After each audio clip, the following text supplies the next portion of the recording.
Hello everybody. The Warriors pulled out a big win in Game 3. The Warriors kept on mixing up their defenses to contain Ja Morant and the Grizzlies. The Warriors started the game in man-to-man, so that means every defender is guarding a particular person and follows them everywhere. Stagger screen handoff.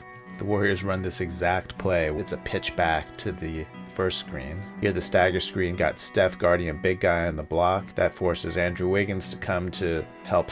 Ball swings out to try to find the open man. Ja with a little no-look pass over. Klay closeouts maybe a little too hard on DeAnthony Melton, and a little jump stop floater, which he's not bad at. It's not like Ja Morant was destroying the Warriors at the beginning. It was actually all the other Memphis players. They just seemed comfortable in attacking this man-to-man defense. So the next time down, the Warriors switch up their defense. Draymond's making a little triangle with his hands, which, confusingly enough, I think is not a triangle in two, but I think it's the Warriors box in one defense. And of course Draymond has to tell Kuminga he's got to go stand over here and be at the top of the box. Draymond will sink back here. So I think Steph believes he's this corner of the box, that Wiggins should be taking Morant. I'm not sure Wiggins knows that.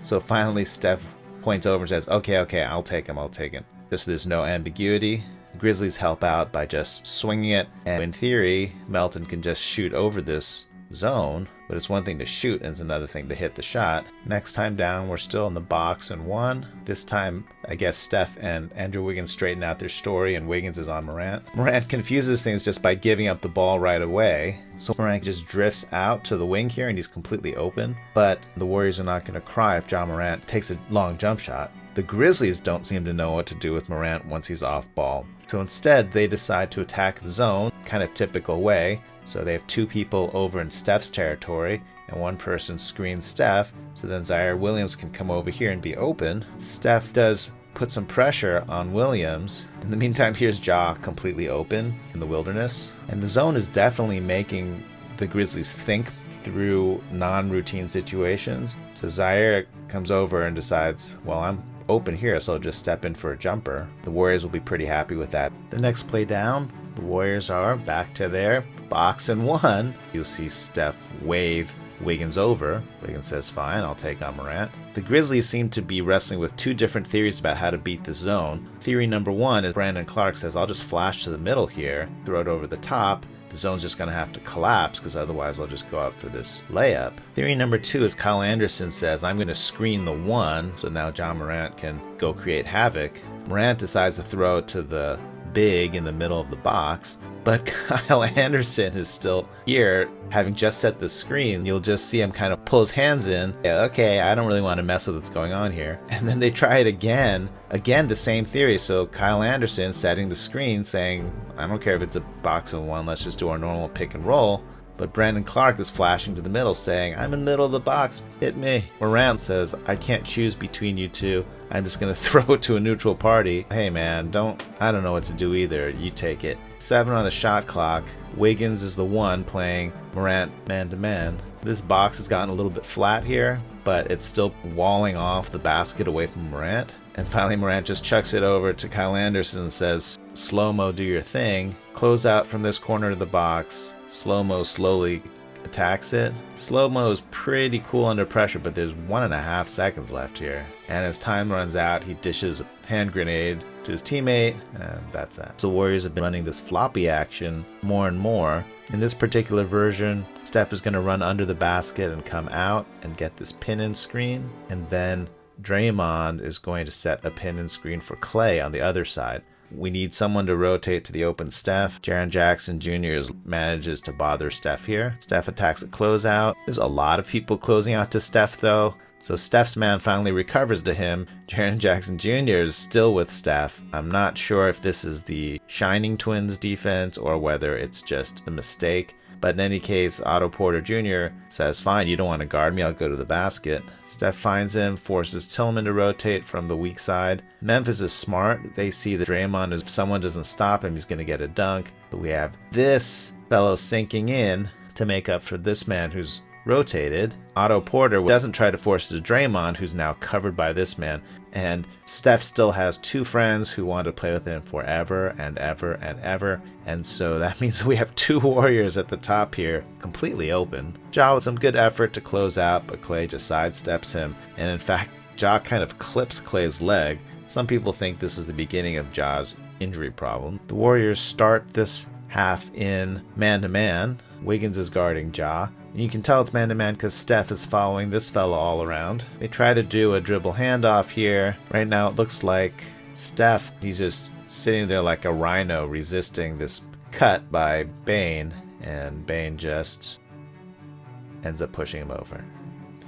Memphis started doing this simple action to try to get Wiggins to stop guarding Ja. Whoever Otto Porter Jr. is guarding set a hard screen on Wiggins to force Otto Porter to switch onto the driving Morant. So the Warriors give up that switch. I don't know if Ja wanted the ball back, but Jaren Jackson Jr. says, hey, I'm just going to drive on Draymond. Why not? You only live once. Rotation by Otto Porter Jr. Wiggins rotates. Klay's come in. Everybody is here. And JJJ does not feel fear. He just says, heck with it, I'm going to shoot this anyway. And then it's a real scramble. Klay had gotten into box out position on Xavier Tillman, and it's just a 50-50 ball here. Tillman then knocks out of bounds. Here's that simple action I was talking about. Tillman has Otto Porter Jr. on him, so he's going to screen Wiggins hard. Morant is going to take the screen and force Otto Porter to switch to him. I think Memphis likes this matchup. Ja's just going to go. Otto can do nothing with him. So after seeing Otto Porter bullied by Ja Morant, Draymond calls out a different defensive coverage. Two hands grabbing each other. I believe it's the Warriors symbol for a hard show or a blitz. He yelled it out, and now he's showing again. But now when Memphis does the same play, Tillman comes up to screen Wiggins. Otto Porter's not going to just switch to him. He's going to jump out to try to trap Ja way up here.